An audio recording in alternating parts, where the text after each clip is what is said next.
Ready? Want to just do this thing? Let's do this thing. Prepare your voice. Me. Sibilance. Testing. It's been too long. I don't remember how these things work anymore. Welcome to the Deadzone Podcast. Deadzone is the sci-fi tabletop miniature skirmish game from Mantic Games. And now, here are your hosts Rob Harper and Jack Pike. I am your announcer, William Randolph Wintergreen. Welcome to the 53rd episode of Deadzone the Podcast for early May 2016. In this episode, we catch up on all that news we've been missing.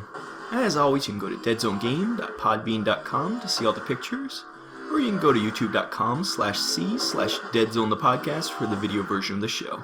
And now on to the episode. Welcome to episode 53 of Deadzone the Podcast. It's been a while, but we're back to a regular episode.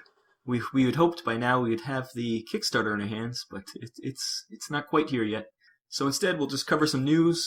We'll get into it. My name's Rob. I'm Jack. And we'll see what happens here. So we do have some news and some pictures to talk about. I think this will probably end up being a pretty short episode, but we'll see how it goes. And, get into the news. News. We begin with our first segment, the news. The first piece of news is that, obviously, Deadzone version 2 and Infestation, the PDFs have been released to all Kickstarter backers. And supposedly they're going to be released to Kickstarter, the first Kickstarter backers, but a lot of people are saying they haven't got it yet. But I'm sure if you message Mantic, they'll send you a link. Check your Mantic digital account, see if it's in there.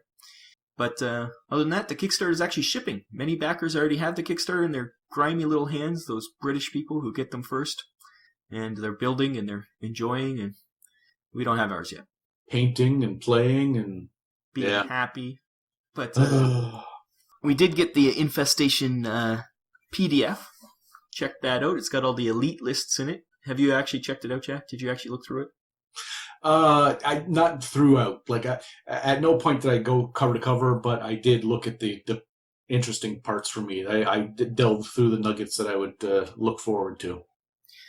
The elite army lists are cool, but they are missing plague. There's no elite plague list.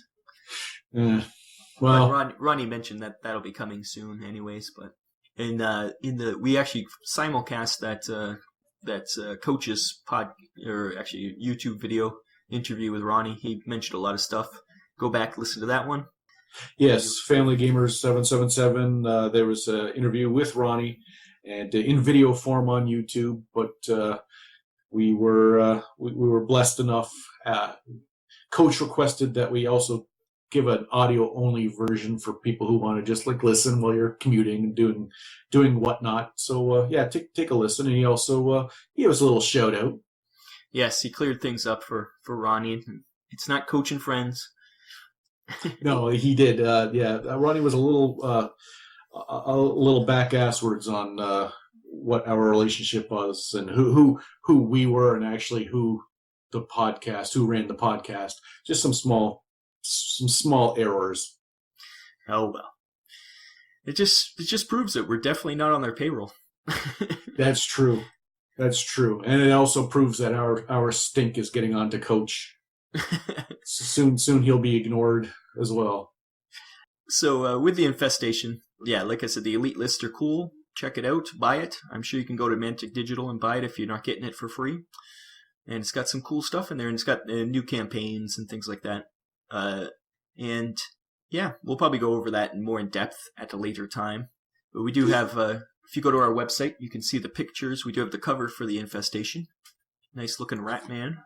I'm hoping that our unboxing episode will, the unboxing episode, then we'll have a couple hobby episodes with the news. Everything's going to be, after everyone gets it and people will be talking about it. But we will have to, do maybe an Infestation book like that, just the supplement. Yeah, we'll review it and talk about what's in it. Worm our way through and just do that one. But again, unboxing, addressing everyone's adulation and just the upswing of emotions, and then supplement. Yep, for sure. Another bit of news is that Mark Smith from the Rules Committee on Facebook, he did say there's going to be more elite army lists coming that couldn't fit into the book due to page count, and they're going to be released as PDFs. And we know that there's definitely a Surgeon Howlett list because they kept mentioning it. And so we should expect to see that, and Dr. Simmons and people like that who aren't in the current book. So we'll see if she actually gets some good stats. Again, I've been saying it for a long time. Any heroes with a shoddy stat line and can easily be rectified and made whole by giving them certain things in the elite army list that then makes them like not MVP over the top must have status, but I think I can play that and not feel like I'm hamstrung. Like and I can see why they can't A, get all those elite army lists in one book, and B, why they wouldn't. That is perfect for now. They've got a website that's half-assed working. It's getting there. That's something they could every month. Little tidbits to keep people coming back. Boom, boom, boom. What's coming up in this month? Oh, hopefully it's my army. Marauders. I want to see. Oh, well, okay, no, it's the Rebs, but maybe next month I'll show up for the, something to dole out. Yeah, as you're saying that they do have a new website called Warpath Universe, but right now it's mostly just Deadzone stuff since Warpath's in its nascent form, and it's warpathuniverse.com. And it's got a lot of hobby stuff for Warpath and Deadzone, like unboxings and things, videos. Coach's stuff isn't up there yet, but it's supposed to be up there eventually. Tyler from Dreadpath Zone's got his stuff up there, Terrain Tutor, lots of cool stuff. But hopefully, yeah, like you say, it'll be a place for user-generated stuff, plus Mantic putting stuff up. I'd love to see that. Get some new scenarios and all those. And Rob, is there anything up there from the Deadzone podcast, the originators of doing coverage for Mantic's Deadzone game? No, definitely not. We're dead to them. Like, what's please. Wrong with your stupid podcast? Hopefully, since we are associated with Coach, maybe they'll mistakenly put our stuff up there. Some coaching it's friends. Coach's stuff. Yeah, that's the way to go. Yeah. And I'm also gonna got T-shirt made. Coach and Friends. No, it's gonna be Couch and Fiends, but No. Coach and Fiends. That makes more sense. But we also have a shot of a Nightmare sprue, the hard plastic sprues, if you haven't seen one of them. It's very cool. It's got all the bits on it. And I do like how you get some hands there, so you can do some jazz hands with your Nightmares. Is it just me? Is there like a production fault on those hands? Like maybe that's where it locks into something, but it looks like a big hole right this. Yeah, I think that's where you stick it to the weapon. It's for holding onto the weapon. Unless we're looking at, say, like a crucified, like is that Jesus? Stigmata? Man? Yeah, is it stigmata, some sort of religious... Yeah, I assume we'll see when we get it. We don't have it yet, but I assume that's where the weapon sticks on. We'll see. Hopefully it doesn't just have a random hole in his hand. Again, stigmata, pretty awesome. And we also have a shot of the Teraton Shock Trooper all painted up. He's looking cool. And supposedly they're really good in game too, but... I've heard that the molds for these... Teraton shock troopers are really taking a beating. Yeah, that was part of the reason that it was delayed, is because these guys are metal, I think. And the way that they're cut and everything, it was ripping the molds all the time. So supposedly that was one of the reasons for the delay in the Kickstarter, because they're cool and they need to be done. And you're saying the stats make them a pretty tasty addition? Yeah, it seems like a lot of people are talking about how cool they are, so it might be the new Teraton to use. Although I think he's a mercenary, so you can only have one. It's a strange thing. He's a mercenary troop, I think. Mercenary trooper, yeah. Yeah. But he looks cool. It's good to have more Teratons. Hey, it's good to have more models. I'm looking forward to one day having more models. And the last Deadzone thing we're going to talk about is they put up a painted shot of the Kalishi, which is the the elf-like rangers, the Asterian guys who aren't in the suits, who go out and fight hand-to-hand, and they look like elves. Yeah, it's space elves. It's a strange addition to the Asterians, because it's very different from everything else in the Asterians, but the backstory kind of makes sense, so. And they do look cool. It looks like they've taken their fantasy line and just went, let's, I don't know, add. They don't even add anything. Like they look well out of place. They definitely could be in the fantasy line. Like, you could use these guys for Kings of War, for your elves. Because there's nothing futuristic about them. Their armor slightly, I guess, but not much. But at least it's not just scantily clad girls, it's scantily clad boys, too. So. Oh, yeah, if you're going to have your cheesecake, you might as well, represent on both sides. Doesn't the one in the middle look like Zardoz? He's got the high boots and the loincloth. Well, the gun is good, and the penis is bad, so I can see... Yeah, I do think it has a Connery-esque appearance. We'll have to paint ours like Zardoz. We'll take a quick break for Mantic, and we'll be right back, even though they don't deserve it. And we'll be right back to talk about some Warpath news, just to cover some news. You have been listening to the Deadzone Podcast with your hosts Jack Fike and Rob Harper. The Deadzone Podcast is dedicated to Deadzone, the tabletop miniature game by Mantic Games. Visit them at manticgames.com. Hey, this is Pat Lewis, North American Community Manager for Mantic Games, and you are listening to Deadzone the Podcast. And welcome back to the Deadzone Podcast. I'm your host, Jack, with my co-host, Rob, and that was a Mantic ad. It was indeed. And now, about Warpath.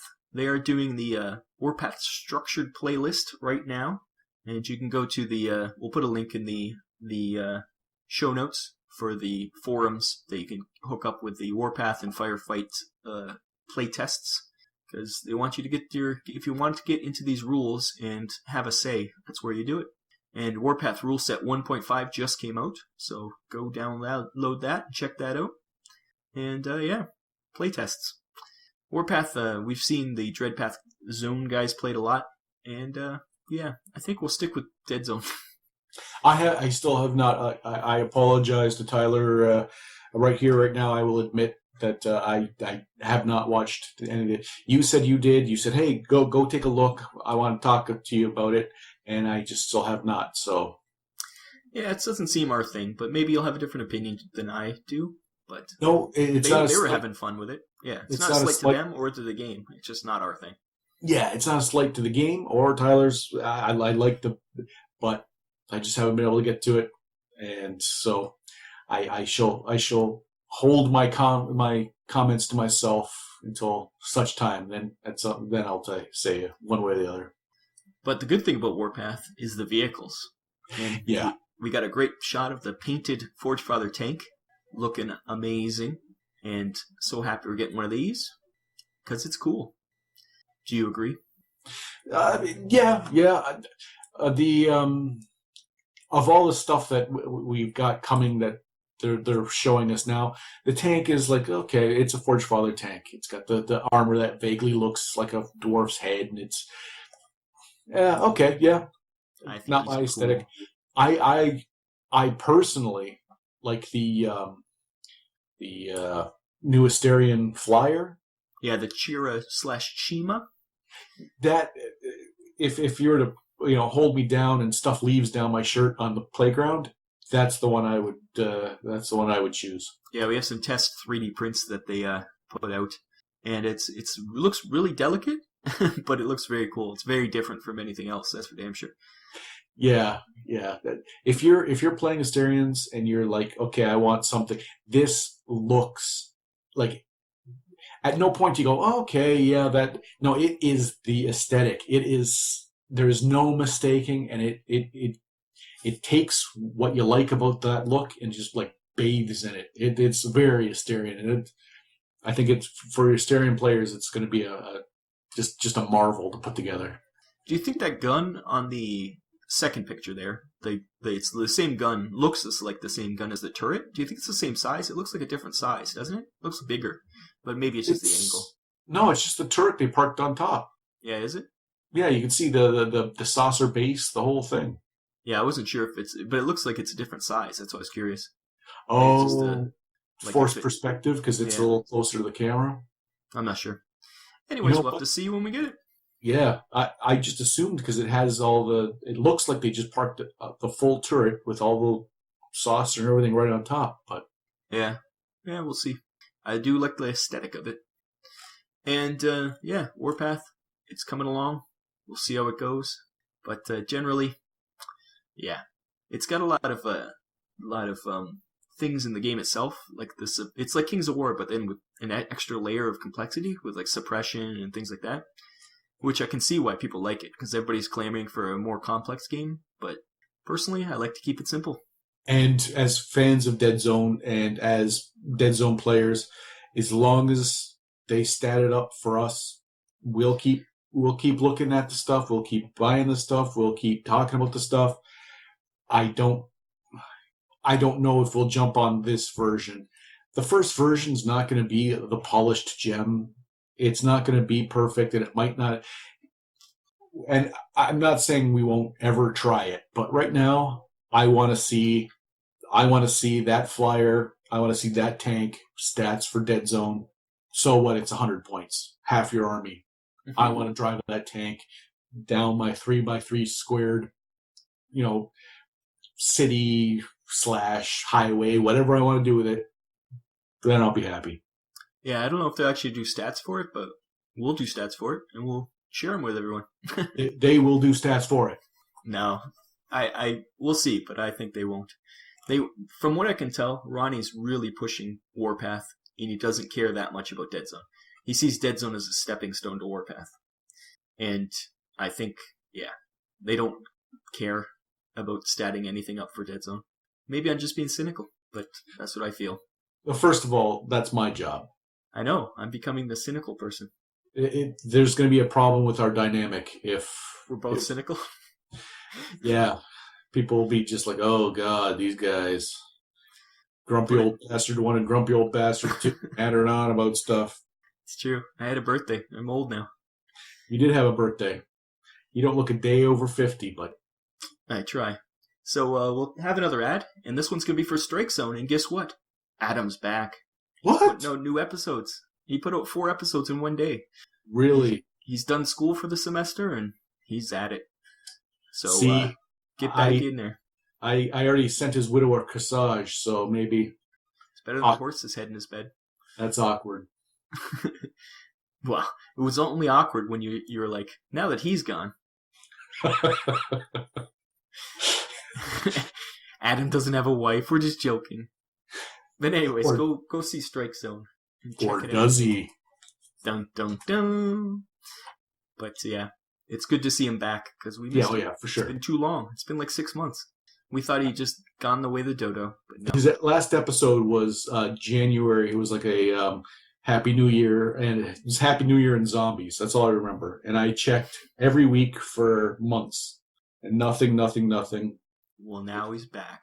Nothing. Yeah, I guess that's partly my responsibility. I'm not on social media. He probably has been posting things. Hey guys, still around, whatever. But me, I feared an avalanche.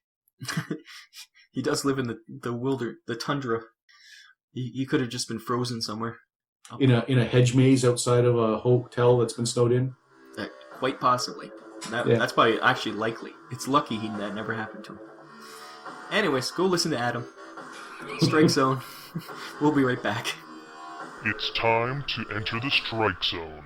The Strike Zone podcast is the ultimate guide to the miniature sports game, Dreadball. From the ringside seats of an underground Dreadball Extreme match to the glitz and glamour of Dreadball Classic, the Strike Zone strives to bring you the latest and greatest Dreadball has to offer. I am your host, Adam, aka Mr. Voxman, and you can find out more at warmoreradio.com.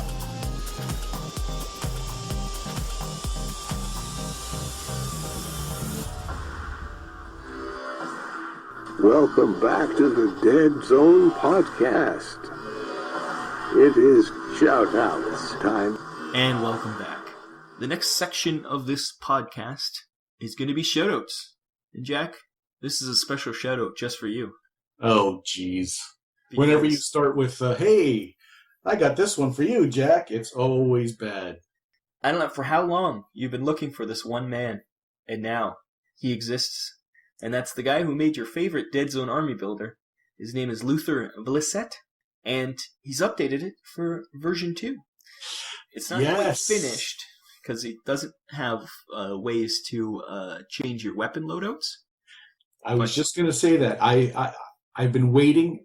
It was updated to the point where you could make the army. You just couldn't give the specialists their weapons and stuff. And I thought, okay, he's just working the code. And I was going to bring that up. But hey, we found him. Yep. He came out of the woodwork and started posting. And we were like, yes, we've been looking for you. Now, did you go, hey, Luther, I see you on Twitter. Thank you. We run a podcast. We've talked about you. Or was it like, hey, I found this on here. I'm going to mention it, Jack. Yeah, I didn't contact him, please. I'm not that outgoing. Oh. No, we just accept their love. Now, does he know we exist, though? Oh, I don't think so. Does Luther... Oh. Luther, if you're listening, thank you. And let us know that we exist, because we need your validation. But it's... I just wanted to say, hey, we have 16,000 people, literally. More than that now, who download and listen to this podcast. 16,000. To think that one of them was the guy who made that website, I think was a little lofty, considering the billions of people on the planet.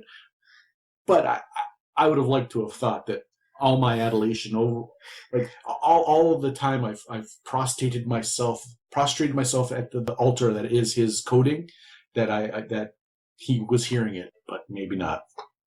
Well, hopefully Luther is listening, and we thank you. And his website, the link will be in the show notes because it is hard to say. Yeah, I've said it out loud on the on the podcast. I've said it, and it probably doesn't do it justice. It's probably not the way he intends it. When he writes it out and he says it in his brain, it's nothing like the jumbled mess that just tumbles out of my mouth. Yeah, so I'm not even going to try. But on the subject of army builders, there is someone I've talked to on Facebook, and that's Thomas Jaccino. I hope that's how you pronounce your last name. And he's making the BattleScribe files for Deadzone Resurrection, and he's got them mostly done. And once again, the link to the BSR for the BattleScribe files is going to be in the show notes. You click on that, you install that file, and you'll be able to use BattleScribe to make lists. And he's done it, where you can switch weapons, and everything looks really good. It's BattleScribe, which is a pain, but Coach is the one that recommended that to you. The program, yes, but then finally someone was actually making it. Yeah. So it's perfect, and that one really works really well. It's just you have to use BattleScribe. The other one's great because it's all online. It's just a web page, and hopefully he gets it so you can use the weapons, because that'd be great. I have faith.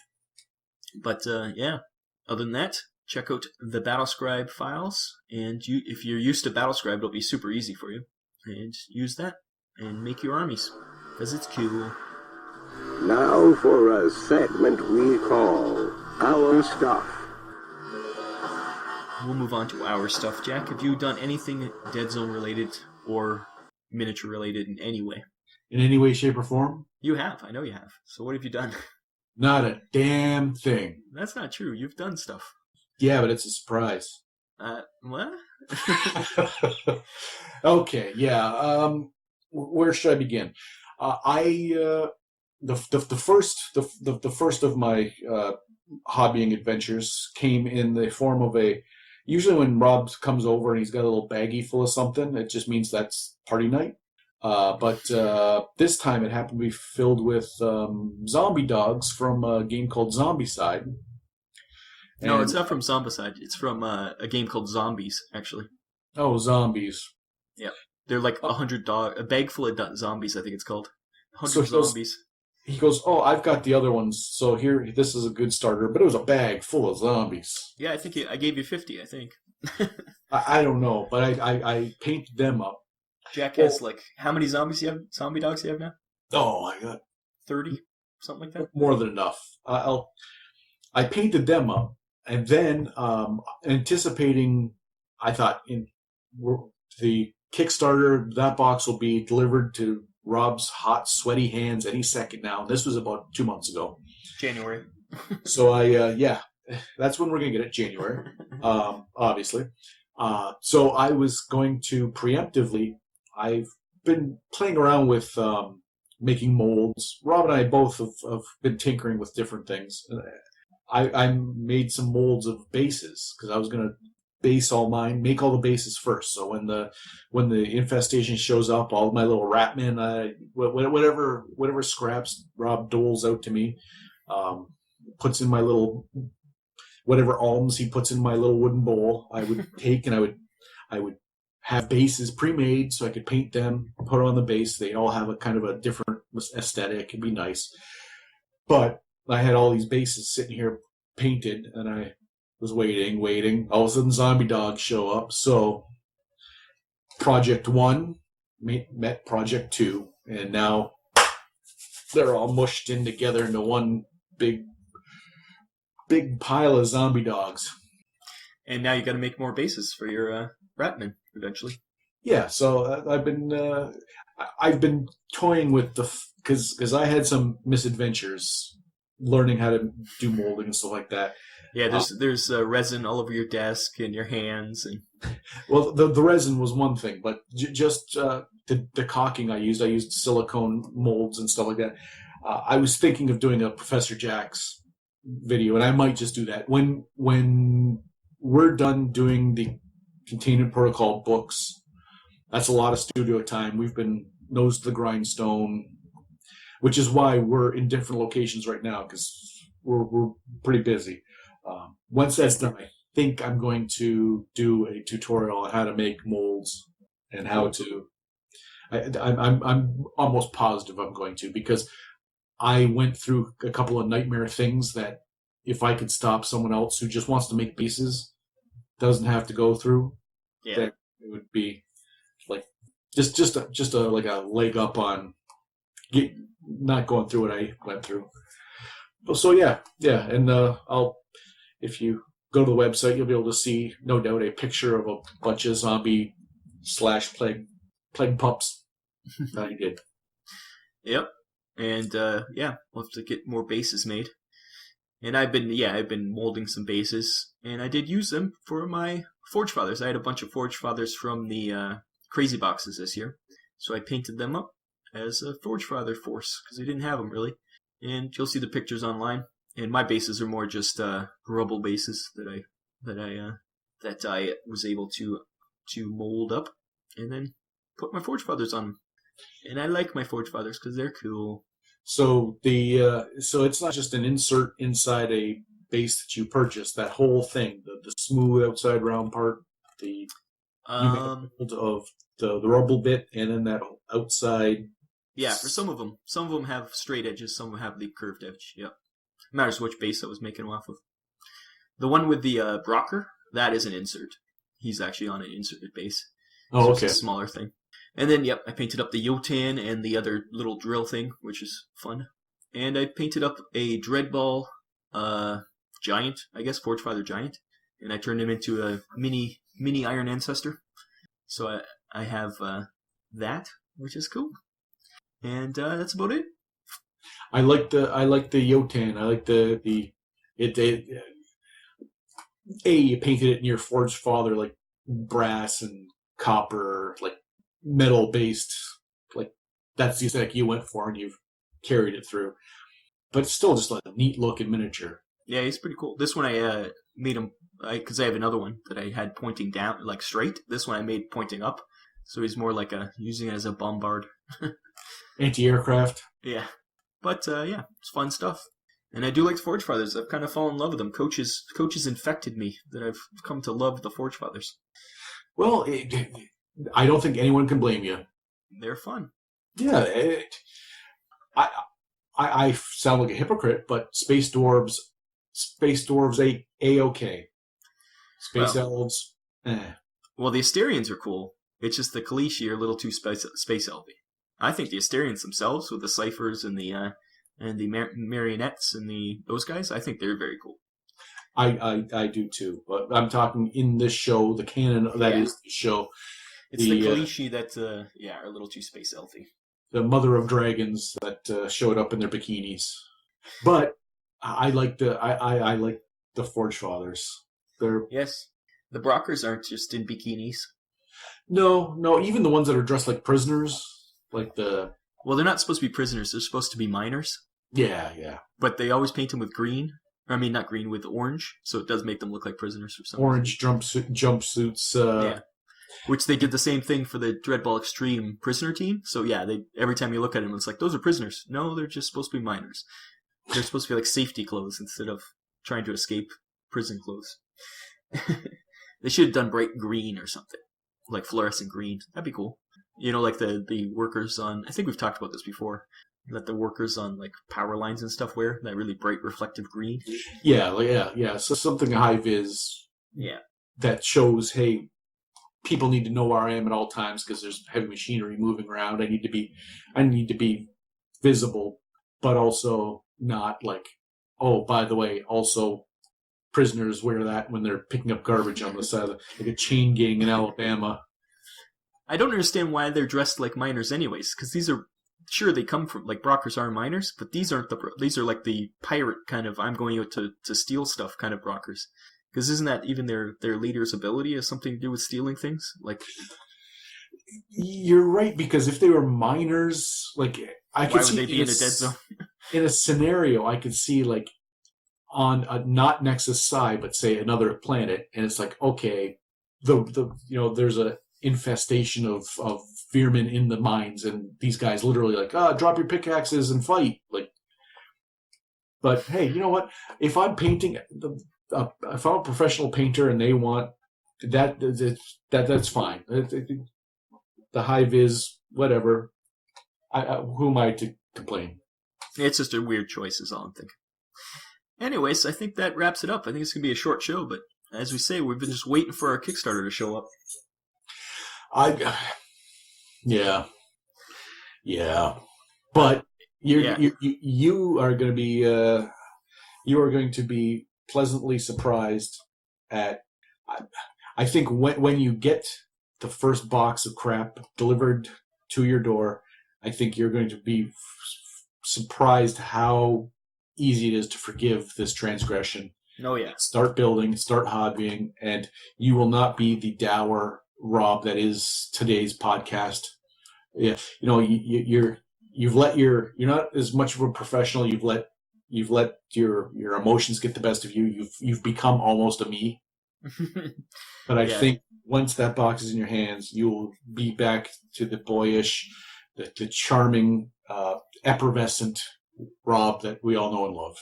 I've been working my fingers to the bone with this, and you have too, with this Deadzone Containment Protocols audiobooks. So I think that's beat us down a bit. But hopefully you're enjoying them, because we put a lot of work into them. And if you didn't... Shut up! Yeah, get your pitchforks and your torches and come at me, do bro. Whatever you need to do. No, please, just shut up. If you don't like them, I don't want to hear from you. Yeah, I will block you. I will just block you. That's fine. No, worse yet, we'll tell Coach you're being mean to us. Oh, that's true. We would stick Coach on you, and that's not something you want. He holds grudges for a long time. Oh, boy. He's like a pit bull. You guys don't even know. You should hear the stuff he says behind the scenes. I think Ronnie's still licking his wounds. It's true. But anyways, maybe we'll have Coach on for our unboxing, because I know he wants to talk about all the new models once he gets them. So maybe we'll have him on. And we already know we're going to be doing another Deadzone monthly. Yep. He already said he wants to do. So we'll soon. We've got stuff on the way. There's light at the end of the tunnel. Just bear with us, people. So until next time, go to cafepress.ca/Deadzone Podcast and buy stuff. And also check out falleninfantry.wordpress.com for all my other unboxings.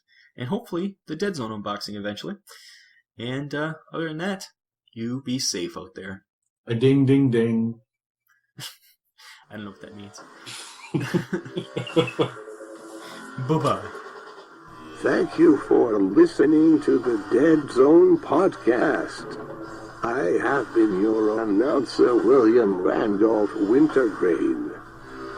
Visit the website, deadzonegame.podbean.com. Email your hosts at deadzonepodcast@gmail.com. On Twitter, you can follow the show at Deadzone Podcast. The Deadzone Podcast is a production of Vinland Old Time Radio Productions.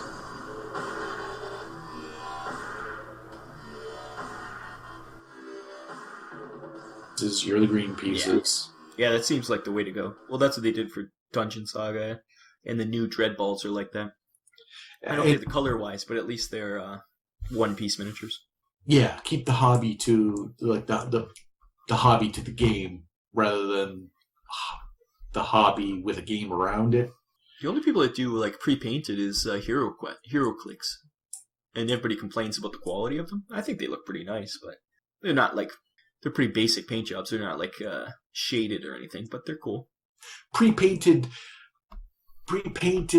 kind of robs the gateway aspect a little bit because people will be like, I'm not going to ruin this because I'm a hack. It's almost better to be just colored plastic, yeah. Like Dust, where they have the decal on there, and it's the color, but they're primed, yeah. It's primed in the color, and it's got some decals on it, so like you can put it on the board and it looks. Well, the joke is the new Dust. You can buy the miniatures fully painted, which are really expensive. Actually, they're not that expensive for like full price. And then you can buy them like we got them, which is in between. And now you can buy them as kits where they're totally separate. They're all as pieces. The new Dust. So they have 3 different ways to get them now. How's the price point on just the pieced up ones? Like the ones we had were pretty reasonable. Yeah, the problem now is that they've raised the price on all the Dust stuff. Like it's super expensive. So because they don't have a distributor anymore because they really up that whole thing. So they, I think they just had to raise the price because they have to do it all themselves now. And even the regular miniatures are super expensive. Oh, like $5 and $5 each miniature, so it's like $20 for 5 guys, kind of thing. That's well above your threshold. Your must-have threshold. Like it's $1 for regular miniatures and like $2 for really nice miniatures. Like that's really splurging if it's $2 per miniature. So $5 per kind of. Well, that's infinity prices at that point, or even you're getting close to Protos prices at that point. So you might as well just buy nice miniatures.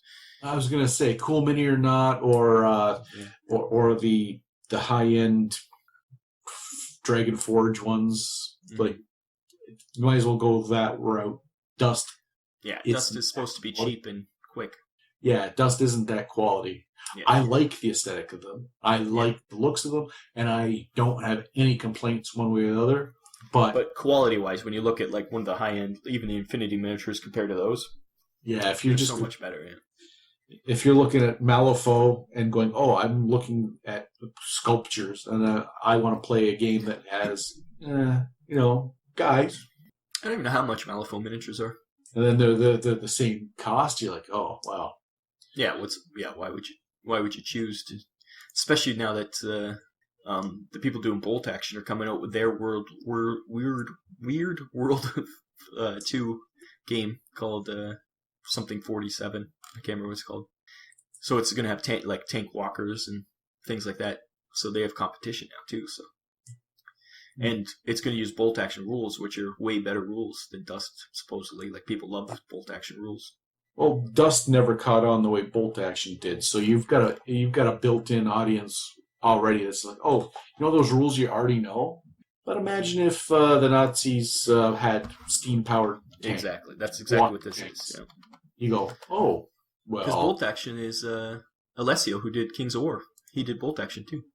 So he's like, you get the one of the best designers out there making your shit. That's pretty good. And then you already know it. Yeah. So if you're bored of the game, you're like, oh, you know what? We've played. It's just now you can spice it up, and there's no what's the price point for getting in on a game if it's the same scale? Like You already know it. You already have all the board. You have all the stuff. Now you buy 2 or 3 little things and play test it, try it out. It's the same rules. You know what you're getting into. And you have most of the same guys, because there's still all the infantry and stuff. You can use your bolt action guys.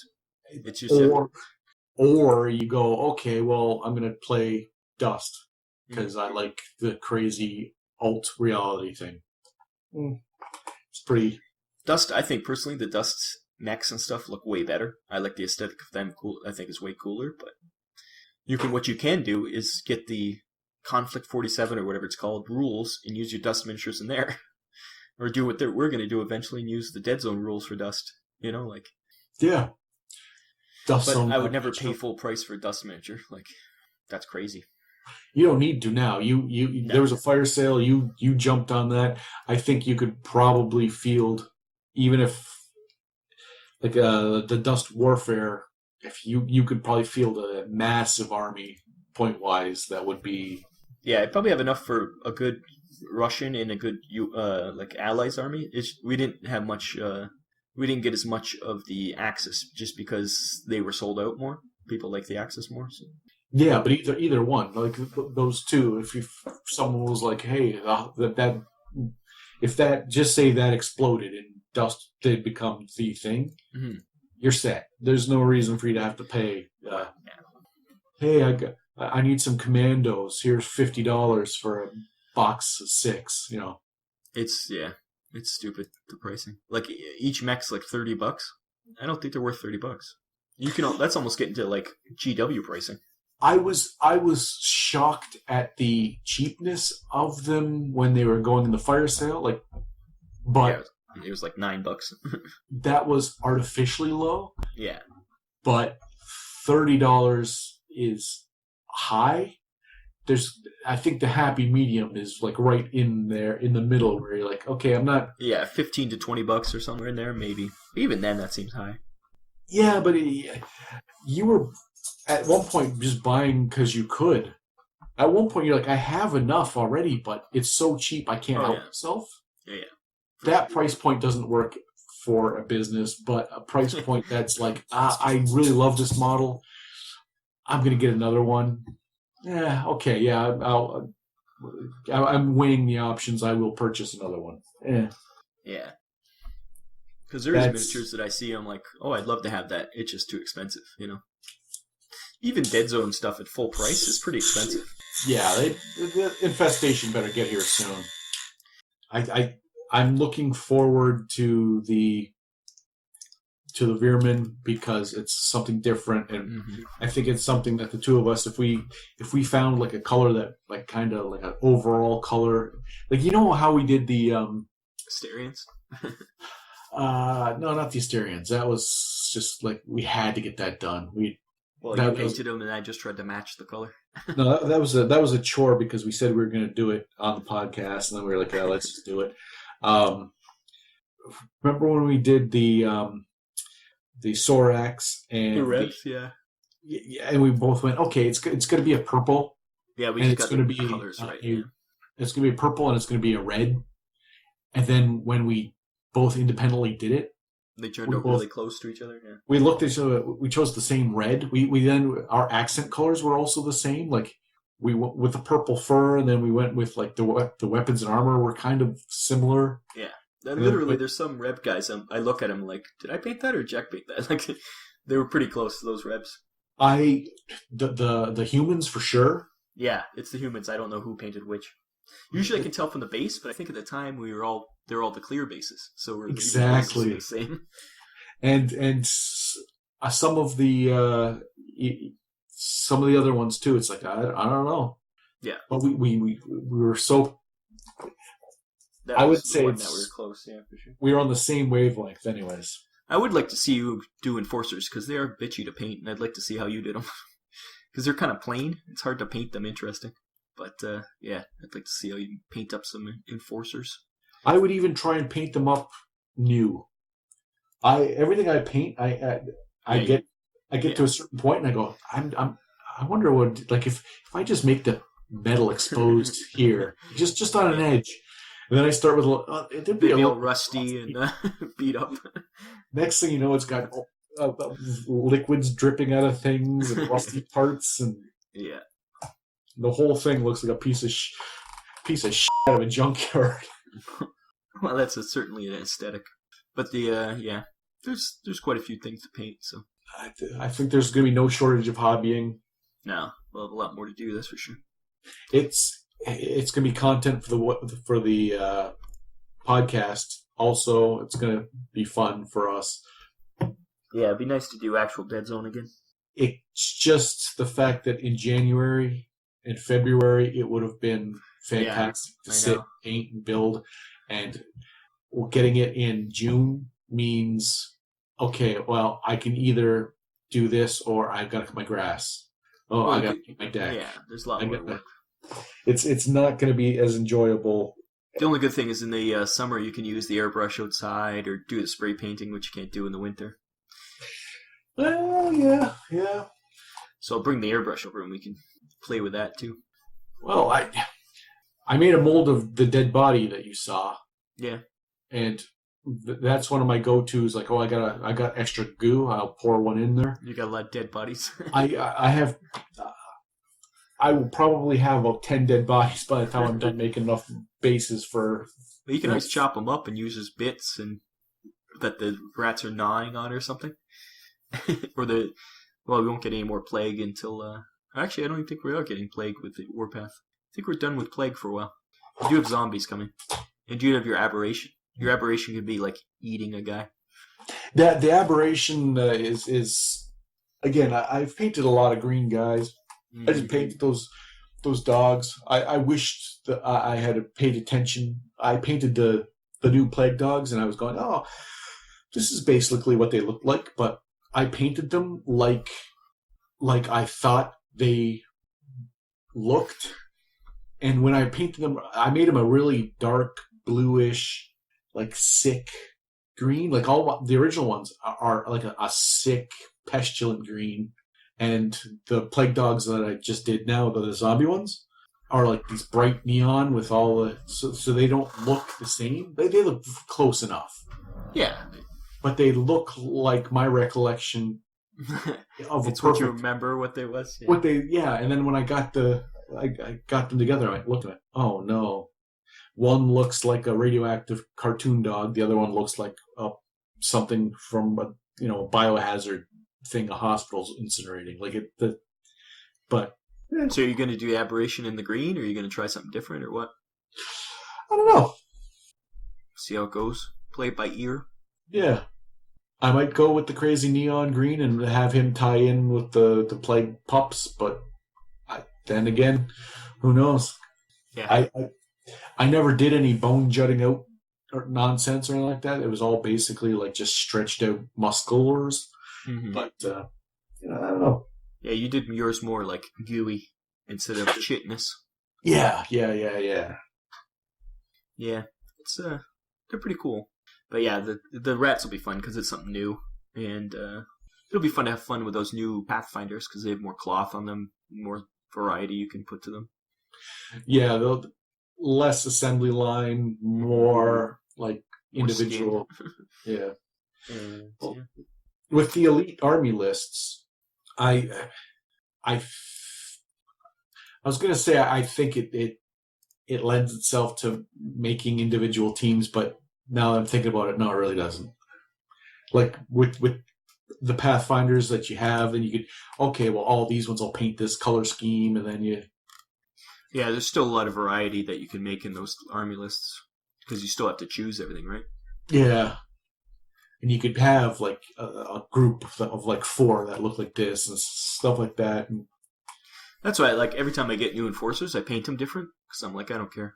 Like, I have enough of each kind probably to build, like, you have so many enforcers, right? But, yeah.